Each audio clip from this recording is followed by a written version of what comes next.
As we approach the imminent official unveiling of the Samsung Galaxy S24 series, the leaks persist. And this time, an unintentional disclosure from Samsung's Caribbean online store has added more fuel to the fire. Roland Quant, reporting on X, reveals that the Galaxy S24 and Galaxy S24 Ultra were briefly exposed on the store's site, even though the listings have since been removed. Fortunately, cached images from Google provide a glimpse, shedding light on the pricing details.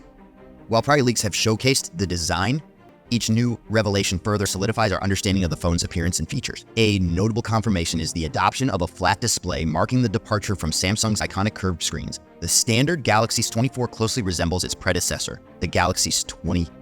An intriguing aspect of this leak is the pricing, notably higher than anticipated for the region and surpassing the cost of the Galaxy S23 and Galaxy S23 Ultra by an average of $150 XCD. Previous reports hinted at Samsung's efforts to lure customers with pre-order bonuses, potentially including doubled storage at no extra charge, but such incentives aren't evident here, potentially deterring some buyers.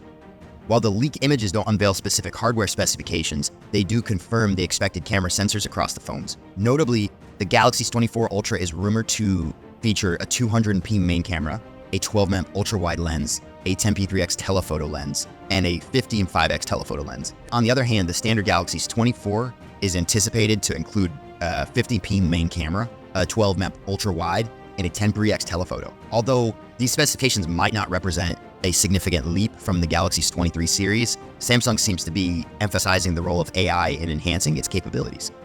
As we count down the hours to Samsung's Galaxy Unpacked event, where the Galaxy S24 series will officially debut anticipation builds for the first major phone release of 2024. This event could potentially set the standard for the smartphone market this year.